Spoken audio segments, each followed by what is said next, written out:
Honorable Sebastian Baste Duterte. Maayong buntag sa inyong tanan. Kumusta man ang kinabuhi sa kung mga pinalanggang dabawin nyo? Mahal ang gasolina, giatay. Pero sige lang, kita nga dabawin nyo, di ta arte. Matubang tagamay kalisod, pero kita magpadayon tas to mga kinabuhi.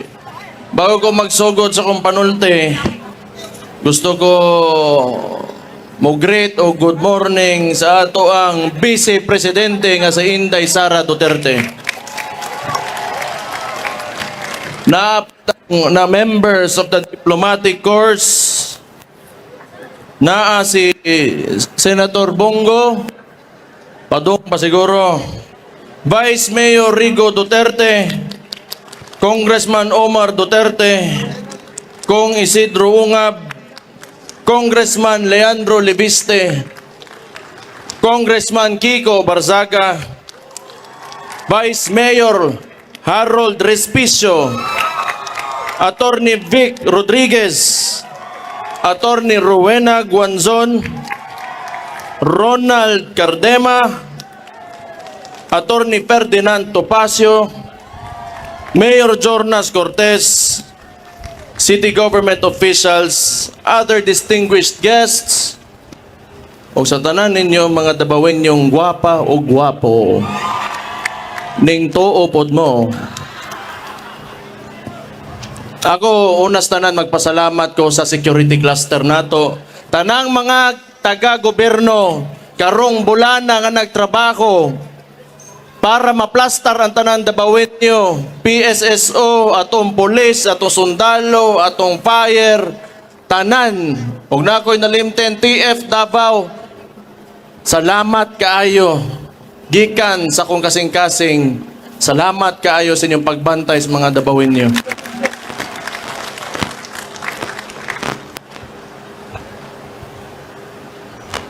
Tanawa takron. Kini ato mga bisita, akong gipang dadre. Kikibaw mo nga ako. Ako di ko gusto mag-istorya politika, pero ginagmay lang.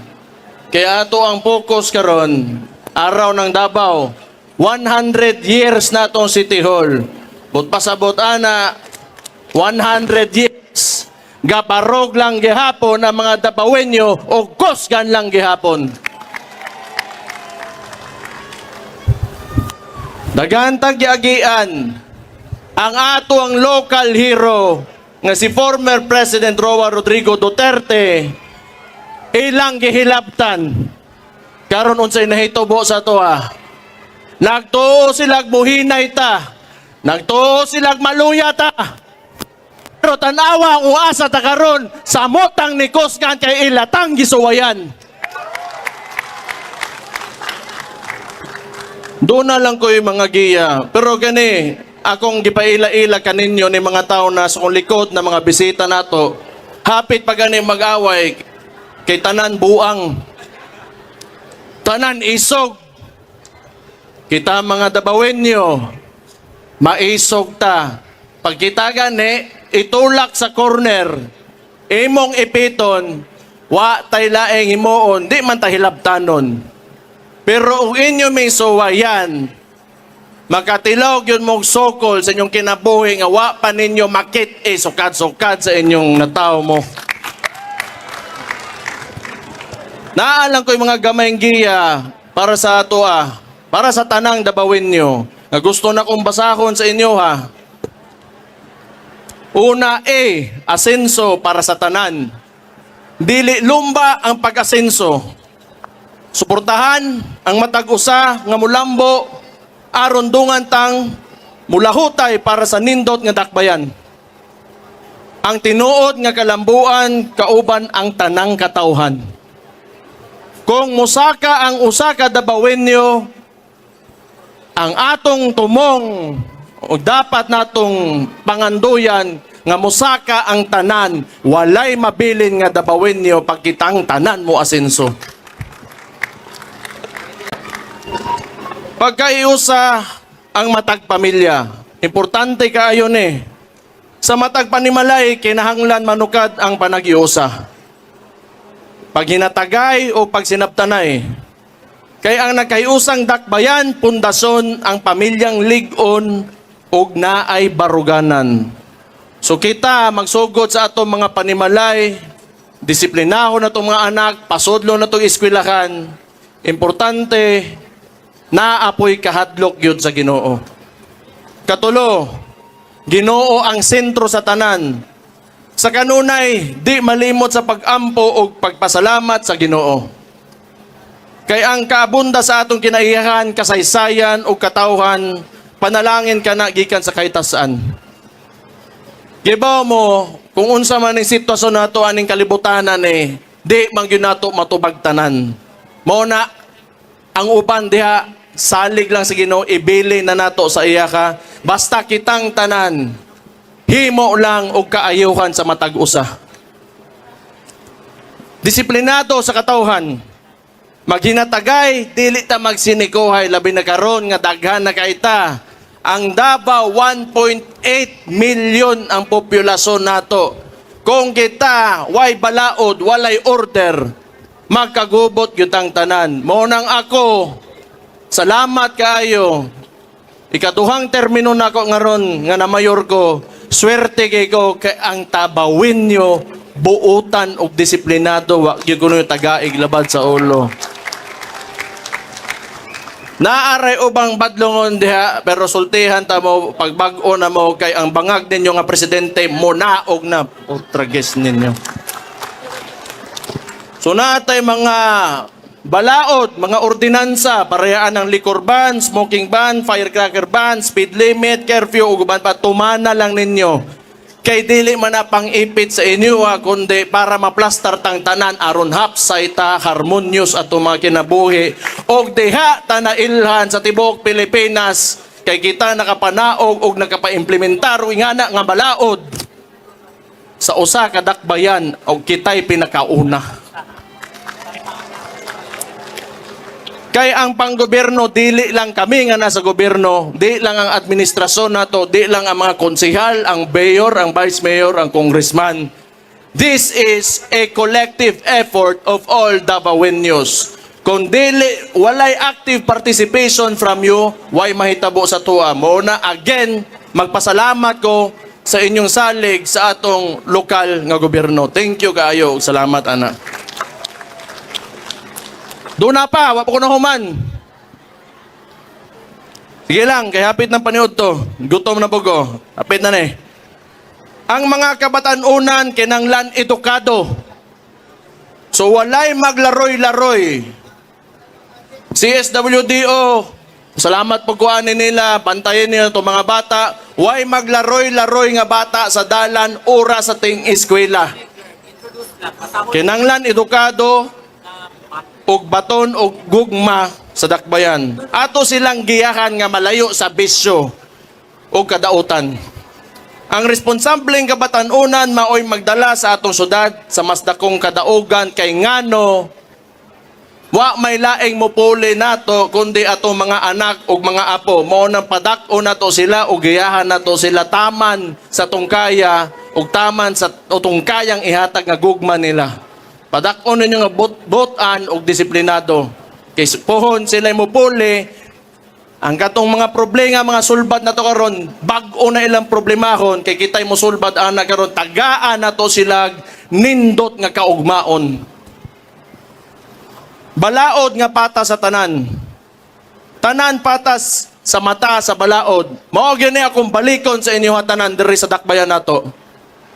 Walay dato, walay pobre, walay bayot, walay tumboy, walay laki, walay babae, walay tiguwang, walay bata.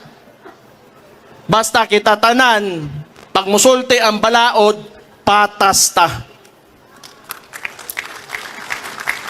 Walay pilion ang balaod dere, kung walay pribilehiyo dere pag-abot sa balaod.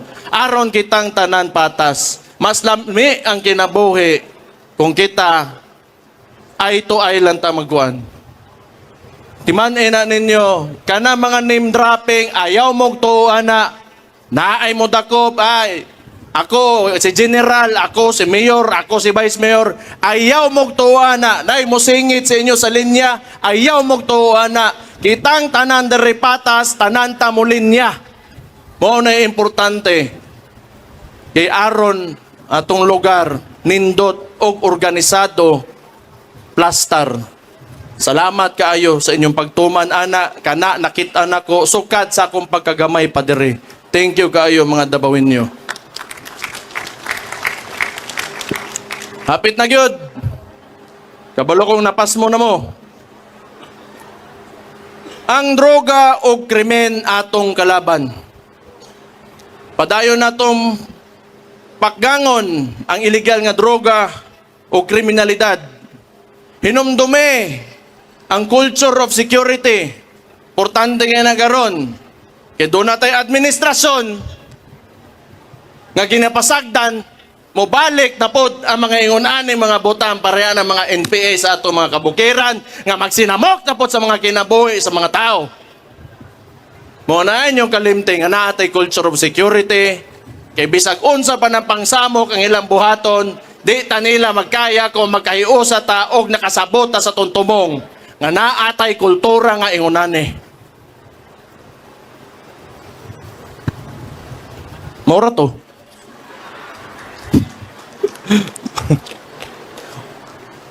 Di bitaw. Kapoy na kay mga masuko ba mo nang nagdala po kog mga kauban na kung suko pod. O di nakadungog mo. Pero kani mga tawhanan nagtuo ko nga naa ni sila yung mga revolusyonaryo na kasing-kasing. Kaysa panahon kung kanus alisod kay mutingog kining mga tawhanan nga giimbita nako diri sa akong likod karon. Pipila lang ni sila nga ni istorya sa kamatuoran ug unsa gay tinuod nga nahitabo sa atong nasod karon. Kanay po ang importante kaya sa kuha sama sa kuing mga patas tang tanan walay diskriminasyon sa tinuuhan. Atong ginarespeto ang tanang relihiyon, tribo. Oy, ang mga deputy mayors din, nakalimot ko ninyo. Huwag ito mga gwapa na mga tindaog din, mga mutya, ha? Gwapa kayo mo. Sige, niingon lang gani ko, tinuod man. Tribo, gigikanan, basta para sa kaayuhan. Kay din ni sa Davao City, pag musod ka dire, Dabawin nyo tang tanan. Kini ang Davao mo to ANGDABAW ang Davao. Kuya ano? Kuya ano ba? Kini ang Davao, kini atong puloy-anan, ato ning ampingan. Una-unaan ninyo nga atong dakbayan balay ninyo. Kung gusto ninyo inyong balay limpyo, silhigan ninyo, ug nay magkalat, badlongon ninyo. Ug naay magsinamok, badlongon ninyo, storyahon ninyo. Ug pasagdan ninyo, mahugaw. Ug di mo mabadlong, magkagubot.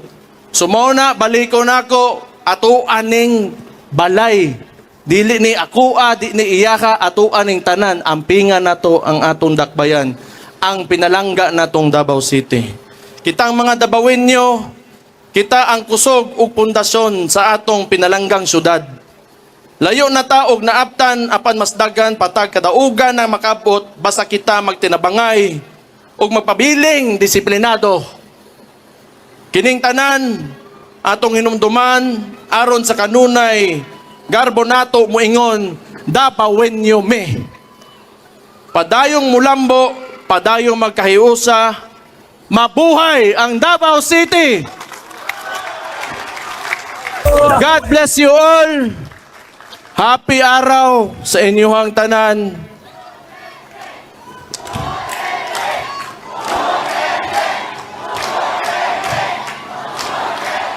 Napatay ko ingnon. Akong pilion nga presidente karon 2028 si Inday Sara Duterte. Masuko na ko bantay lang mo ako'y makasaban. Sige, ha? Salamat kayo. Mabuhay mo. Thank you kayo.